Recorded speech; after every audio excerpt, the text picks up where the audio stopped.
ವೀಕ್ಷಕರೇ, ಇವತ್ತು ನಾವು ಉಡುಪಿಯಲ್ಲಿರುವ ಐಸ್ಲ್ಯಾಂಡ್ ಕಡೆಗೆ ಹೋಗುತ್ತಿದ್ದೇವೆ. ಈಗಾಗಲೇ ನಾವು ಮಲ್ಪೆ ಬೀಚ್ಗೆ ತಲುಪಿದ್ದೇವೆ. ಇನ್ನು ಇಲ್ಲಿಂದ ಬೋಟ್ ಮೂಲಕ ಐಸ್ಲ್ಯಾಂಡಿಗೆ ಹೋಗಬೇಕು. ಸಮುದ್ರದ ಮಧ್ಯದಲ್ಲಿಯಾಗಿದೆ ಈ ಸಣ್ಣ ದ್ವೀಪ ಇರುವುದು. ಸ್ನೇಹಿತರೆ, ನಾವು ಈಗಾಗಲೇ ಬೋಟಿಗೆ ಹತ್ತಿದೆವು. ಈಗ ನಾವು ಮಲ್ಪೆಯಿಂದ ಸೈಂಟ್ ಮೇರೀಸ್ ಐಸ್ಲ್ಯಾಂಡ್ಗೆ ಬೋಟ್ನಲ್ಲಿ ಹೋಗುತ್ತಿದ್ದೇವೆ. ನಿಜವಾಗಿಯೂ ಈ ಎಕ್ಸ್ಪೀರಿಯನ್ಸ್ ಸೂಪರ್ ಆಗಿದೆ. ಈ ಸಿ ವ್ಯೂ ನೋಡಿ ಗಾಯ್ಸ್, ನೀರು, ಗಾಳಿ ಫುಲ್ ಫ್ರೆಶ್ ಫೀಲಿಂಗ್ ಕೊಡ್ತಿದೆ. ಇಷ್ಟು ಬ್ಯೂಟಿಫುಲ್ ಸೀನ್ ನಾನು ಮೊದಲು ಎಲ್ಲೂ ನೋಡಿಲ್ಲ. ನಮಗೆ ಸೇಫ್ಟಿಗಾಗಿ ಲೈಫ್ ಜಾಕೆಟ್ ಕೂಡ ಕೊಟ್ಟಿದ್ದಾರೆ. ಸೊ ಟೆನ್ಷನ್ ಇಲ್ಲದೆ ಸೇಫ್ ಆಗಿ ಎಂಜಾಯ್ ಮಾಡಿದ್ದೇವೆ. ಬೋಟ್ ಮೂವ್ ಆಗ್ತಾ ಇರೋ ಫೀಲ್ ವಾವ್, ಸ್ವಲ್ಪ ಥ್ರಿಲ್ ಕೂಡ ಇದೆ, ಬಟ್ ತುಂಬ ಫನ್ ಆಗಿದೆ. ನನಗೆ ಮೊದಲು ಬೋಟ್ ಮೂವ್ ಆಗುವಾಗ ತಲೆ ತಿರುಗಿದ ಹಾಗೆ ಆಯಿತು, ಮತ್ತೆ ಅದು ಸರಿಯಾಯಿತು. ಈ ಜರ್ನಿ ನನಗೆ ತುಂಬ ಸ್ಪೆಷಲ್. ಪ್ರತಿ ಕ್ಷಣವೂ ಎಂಜಾಯ್ ಮಾಡಿದ್ದೇನೆ. ಮೆಮೊರೀಸ್ ಲೈಫ್ ಟೈಮ್ ನೆನಪಲ್ಲಿ ನಿಲ್ಲುವ ಹಾಗೆ. ನನ್ನ ಜೀವನದಲ್ಲಿ ಮರೆಯಲಾಗದ ಒಂದು ದಿನವಾಗಿದೆ ಇದು. ನಾನು ಇಷ್ಟರ ತನಕ ಅದೆಷ್ಟೋ ಯಾತ್ರೆಗಳು ಹೋಗಿದ್ದೇನೆ, ಆದರೆ ಈ ಯಾತ್ರೆ ಅದೆಲ್ಲಕ್ಕಿಂತಲೂ ವಿಭಿನ್ನವಾಗಿತ್ತು. ನಾನು ಅತಿ ಹೆಚ್ಚು ಸಂತೋಷದಿಂದ ಆನಂದಿಸಿದ ಯಾತ್ರೆ. ಪ್ರತಿಯೊಂದು ಕ್ಷಣವೂ ನನಗೆ ಮರೆಯಲಾಗದ ರೀತಿಯಲ್ಲಿ ನೆನಪುಗಳನ್ನು ಶಾಶ್ವತವಾಗಿ ನೆನಪಿಡುವಂತೆ ಮಾಡಿದ ಯಾತ್ರೆ. ನನ್ನ ಎಲ್ಲ ಪ್ರಯಾಣಗಳಲ್ಲಿ ಈ ಯಾತ್ರೆ ನನಗೆ ಮರೆಯಲಾಗದ ನೆನಪುಗಳನ್ನು ತಂದುಕೊಟ್ಟಿದೆ. ಬೋಟಿನಲ್ಲಿ ಕಳೆದ ಪ್ರತಿಯೊಂದು ಕ್ಷಣವೂ ನಮ್ಮ ಹೃದಯದಲ್ಲಿ ಸುಂದರ ನೆನಪಾಗಿ ಉಳಿದಿದೆ. ಮತ್ತು ನಮ್ಮ ಸೇಫ್ಟಿಗೋಸ್ಕರ ಬೋಟ್ನಲ್ಲಿ ಲೈಫ್ ಜಾಕೆಟನ್ನು ಕೊಡುತ್ತಾರೆ. ಈ ಲೈಫ್ ಜಾಕೆಟ್ ಬೋಟ್ನಲ್ಲಿ ಧರಿಸುವುದು ಕಡ್ಡಾಯವಾಗಿದೆ. ಲೈಫ್ ಜಾಕೆಟ್ ಧರಿಸಿದರೆ ನೀರಿಗೆ ಬಿದ್ದರೂ ಮುಳುಗುವುದಿಲ್ಲ, ನೀರಿನ ಮೇಲೆ ತೇಲಾಡುತ್ತೇವೆ. ಮತ್ತು ಈ ಬೋಟ್ನಲ್ಲಿ ಹೋಗುವಾಗ ಲೈಫ್ ಜಾಕೆಟ್ ಧರಿಸುವುದು ಕಡ್ಡಾಯವಾಗಿದೆ. ಅಲ್ಲಿ ಬರೆದಿದ್ದಾರೆ, ಧರಿಸದಿದ್ದರೆ ಅವರ ರೂಲ್ಸ್ ಫಾಲೋ ಮಾಡದಿದ್ದರೆ ದಂಡ ಬೀಳುತ್ತೆ. ಬೋಟ್ನಲ್ಲಿ ದೊಡ್ಡದಾದ 2 ಬಾಕ್ಸ್ ಇಟ್ಟು ಜೋರಾಗಿ ಹಾಡು ಇಟ್ಟಿದ್ದಾರೆ. ಈ ಹಾಡಿಗೆ ಬೋಟ್ನಲ್ಲಿದ್ದ ತುಂಬ ಜನರು ಡ್ಯಾನ್ಸ್ ಮಾಡ್ತಾ ಇದ್ರು. ಬೋಟ್ನಲ್ಲಿ ಆ ದ್ವೀಪಕ್ಕೆ ಸುಮಾರು ಒಂದು 10 ರಿಂದ 20 ನಿಮಿಷ ದಾರಿ ಅಷ್ಟೇ. ನಾನು ಬೇರೆ ಬೇರೆ ಜಾಗದಲ್ಲಿ ತುಂಬ ಕಡೆ ಬೋಟ್ನಲ್ಲಿ ಪ್ರಯಾಣಿಸಿದ್ದೇನೆ, ಆದರೆ ನನಗೆ ಈ ಐಸ್ಲ್ಯಾಂಡ್ಗೆ ಹೋಗುವಾಗ ಸಿಕ್ಕಿದ ಸಂತೋಷ, ಆನಂದ ಬೇರೆ ಎಲ್ಲೂ ಸಿಗಲಿಲ್ಲ. ಕಡಲಿನ ಅಲೆಗಳ ಮೇಲೆ ದೋಣಿ ನುಗ್ಗಿ ಹೋಗುತ್ತಿದ್ದರೆ ಸಮುದ್ರದ ಉಪ್ಪಿನ ಗಾಳಿ ಮುಖಕ್ಕೆ ಅಪ್ಪಳಿಸುವ ಅನುಭವವೇ ಬೇರೆ.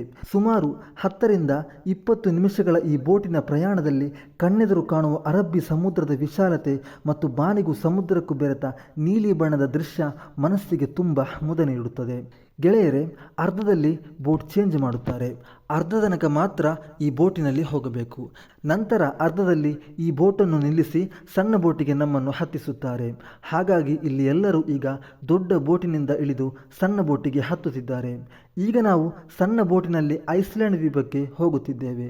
ಇನ್ನು ದಡ ತಲುಪಲು ಸ್ವಲ್ಪ ಇರುವುದು.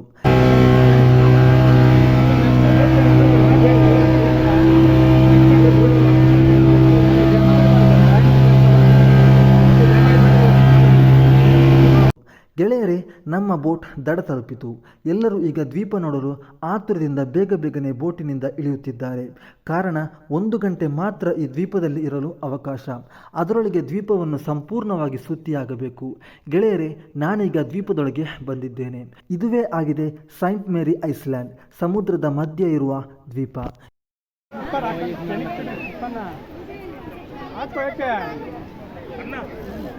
ಇಲ್ಲಿ ಅಂಗಡಿ, ಹೋಟೆಲ್ ಎಲ್ಲ ವ್ಯವಸ್ಥೆ ಕೂಡ ಇದೆ. ಚಹಾ, ಕಾಫಿ, ತಿಂಡಿ ಎಲ್ಲವೂ ಇಲ್ಲಿ ಸಿಗುತ್ತೆ. ಮತ್ತು ಪ್ಲಾಸ್ಟಿಕ್ ಬಾಟಲಿಗಳನ್ನು ಈ ದ್ವೀಪಕ್ಕೆ ತರಬಾರದು. ಈ ದ್ವೀಪವನ್ನು ವರ್ಣಿಸಲು ಅಸಾಧ್ಯ. ಬಹಳ ಸುಂದರವಾದಂತಹ ಒಂದು ದ್ವೀಪ ಅಂತಾನೆ ಹೇಳಬಹುದು. ನಯನ ಮನೋಹರವಾದ, ಪ್ರೇಕ್ಷಕರನ್ನು ಆಕರ್ಷಣೆಗೊಳಿಸುವ ಸುಂದರವಾದ ದ್ವೀಪ ಇದು.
ಈ ದ್ವೀಪದಲ್ಲಿನ ಪ್ರತ್ಯೇಕತೆ ಏನೆಂದರೆ ಇಲ್ಲಿನ ಕಲ್ಲುಗಳಾಗಿದೆ. ನೀವು ನೋಡುತ್ತಿರುವ ಈ ಕಲ್ಲುಗಳು ಇದು ಕೇವಲ ಸಾಧಾರಣ ಕಲ್ಲುಗಳಲ್ಲ. ಈ ಕಲ್ಲಿಗೆ ಸುಮಾರು 88 ಮಿಲಿಯನ್ ವರ್ಷಗಳ ಇತಿಹಾಸವಿದೆ. 88 ಮಿಲಿಯನ್ ಅಂದರೆ 8,80,00,000 ವರ್ಷಗಳ ಇತಿಹಾಸವಿದೆ ಈ ಕಲ್ಲುಗಳಿಗೆ. ಇಲ್ಲಿ ಸಮುದ್ರದ ಬದಿಯಲ್ಲಿ ಕಾಣಿಸುವ ಕಲ್ಲುಗಳ ಹಿಂದೆ ಒಂದು ಇತಿಹಾಸವಿದೆ. ಸುಮಾರು 88 ಮಿಲಿಯನ್ ವರ್ಷಗಳ ಹಿಂದೆ ಅಂದರೆ 8,80,00,000 ವರ್ಷಗಳ ಹಿಂದೆ ಈ ಸೈಂಟ್ ಮೇರಿ ದ್ವೀಪದಲ್ಲಿ ಒಂದು ಜ್ವಾಲಾಮುಖಿ ಸ್ಫೋಟಗೊಳ್ಳುತ್ತೆ. ಜ್ವಾಲಾಮುಖಿಯಿಂದ ಹೊರಬಂದ ಲಾವಾ ತಣ್ಣಗಾದ ಪರಿಣಾಮ ಈಗ ನಮಗೆ ಕಾಣುತ್ತಿರುವ ಈ ಸುಂದರವಾದ ಹೆಕ್ಸಗನ್ ಆಕಾರದ ಕಲ್ಲುಗಳು ನಿರ್ಮಾಣವಾಯಿತು. ಸಮುದ್ರದ ಅಲೆಗಳು, ತಂಪಾದ ಗಾಳಿ ಮತ್ತು ಈ ಪ್ರಕೃತಿಯ ಅದ್ಭುತ ದೃಶ್ಯಗಳು ಇಲ್ಲಿ ಭೇಟಿ ನೀಡಿದ ಪ್ರತಿಯೊಬ್ಬರಿಗೂ ಮರೆಯಲಾಗದ ಅನುಭವವನ್ನು ನೀಡುತ್ತದೆ. ಈ ದ್ವೀಪಕ್ಕೆ ಸೈಂಟ್ ಮೇರಿ ಎಂಬ ಹೆಸರು ಬರಲು ಒಂದು ಕಾರಣವಿದೆ. ಅದರ ಇತಿಹಾಸ ಏನು ಎಂದು ನೋಡೋಣ. 1498ರಲ್ಲಿ ವಾಸ್ಕೋಡಗಾಮ ಪೋರ್ಚುಗಲ್ನಿಂದ ಸಮುದ್ರದ ಮೂಲಕ ಪ್ರಯಾಣ ಮಾಡುತ್ತಾ ಈ ದ್ವೀಪಕ್ಕೆ ಬಂದಿಳಿದನು. ನಂತರ ಈ ದ್ವೀಪದಲ್ಲಿ ಒಂದು ಶಿಲುಬೆಯನ್ನು ಸ್ಥಾಪಿಸಿ ಸಾಂತಾ ಮೇರಿಯಾ ಎಂದು ಹೆಸರಿಟ್ಟನು. ನಂತರದ ಕಾಲದಲ್ಲಿ ಈ ಹೆಸರಿನಿಂದಲೇ ಈ ದ್ವೀಪ ಪ್ರಸಿದ್ಧಿ ಪಡೆಯಿತು. ಗೆಳೆಯರೇ, ಇನ್ನು ಈ ದ್ವೀಪದ ಸುಂದರವಾದ ಕೆಲವೊಂದು ಜಾಗಗಳನ್ನು ತೋರಿಸುತ್ತೇನೆ. ನೀವೇ ಒಂದು ಬಾರಿ ನೋಡಿರಿ.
ದ್ವೀಪವನ್ನು ಸುತ್ತಿ ಸುತ್ತಿ 1 ಗಂಟೆ ಕಳೆದದ್ದೇ ತಿಳಿಯಲಿಲ್ಲ.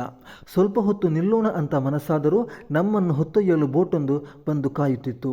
ಆತುರದಿಂದ ಓಡಿ ಬಂದು ನಾವೆಲ್ಲರೂ ಬೋಟಿಗೆ ಹತ್ತಿ ದ್ವೀಪಕ್ಕೆ ವಿದಾಯ ಹೇಳುತ್ತಾ ಹೊರಟೆವು. ದ್ವೀಪದಿಂದ ಹೊರಬಂದ ನಂತರ ನಾವು ಸ್ವಲ್ಪ ಹೊತ್ತು ಮಲ್ಪೆ ಬೀಚಿನಲ್ಲಿ ನಿಂತೆವು.